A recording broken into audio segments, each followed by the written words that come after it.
നടിയെ ആക്രമിച്ച കേസിലെ മെമ്മറി കാർഡ് ചോർന്നെന്ന പരാതിയിൽ ജില്ലാ സെഷൻസ് ജഡ്ജി നടത്തിയ അന്വേഷണ റിപ്പോർട്ടിന്റെ പകർപ്പ് അതിജീവിതയ്ക്ക് കൈമാറാൻ ഹൈക്കോടതി ഉത്തരവ്. റിപ്പോർട്ടിന്റെ പകർപ്പ് കൈമാറുന്നതിൽ ദിലീപിന്റെ എതിർപ്പ് തള്ളിയാണ് സിംഗിൾ ബെഞ്ചിന്റെ നടപടി. അന്വേഷണ റിപ്പോർട്ട് രഹസ്യരേഖയാക്കണമെന്നുള്ള ദിലീപിന്റെ ആവശ്യവും കോടതി പരിഗണിച്ചില്ല.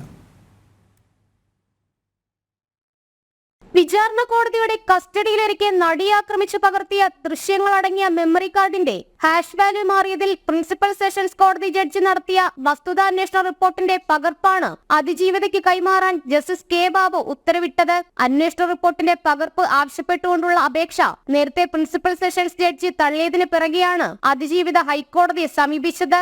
മെമ്മറി കാർഡ് അനധികൃതമായി പരിശോധിച്ചത് ആരെന്നറിയുവാനുള്ള തന്റെ അവകാശം ലംഘിക്കുകയാണെന്നായിരുന്നു ഉപഹർജിയിൽ നടിയുടെ വാദം.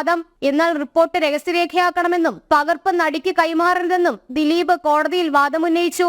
ഈ ആവശ്യം തള്ളിയ ജസ്റ്റിസ് കെ ബാബു പകർപ്പിനായി ദിലീപ് അപേക്ഷ നൽകിയിട്ടുണ്ടോ എന്നും ആരാഞ്ഞിരുന്നു. 2018 ജനുവരി 9 ഡിസംബർ 13 രാത്രി സമയങ്ങളിൽ നടത്തിയ പരിശോധന അനധികൃതമാണെന്നായിരുന്നു അതിജീവിതയുടെ ഹർജിയിലെ വാദം. 2021 ജൂലൈ 19 പകൽ 12:19 മുതൽ 12:54 വരെ നടത്തിയ പരിശോധന സംബന്ധിച്ചും സംശയമുണ്ട്. ഇത്തരം കാര്യങ്ങളിലാണ് ജില്ലാ പ്രിൻസിപ്പൽ സെഷൻസ് ജഡ്ജി അന്വേഷണം നടത്തിയത്. ഈ അന്വേഷണത്തിൽ മെമ്മറി കാർഡ് അനധികൃതമായി പരിശോധിച്ചെന്ന് കണ്ടെത്തിയാൽ ക്രിമിനൽ നടപടി ചട്ടപ്രകാരം കുറ്റക്കാർക്കെതിരെ നടപടി സ്വീകരിക്കണമെന്നും ഹൈക്കോടതി നിർദ്ദേശം നൽകിയിരുന്നു. റിപ്പോർട്ടിൽ തുടർ നടപടിയായില്ലെങ്കിൽ വീണ്ടും അതിജീവിതയ്ക്ക് നടപടി ആവശ്യപ്പെട്ടുകൊണ്ട് കോടതിയെ സമീപിക്കാം.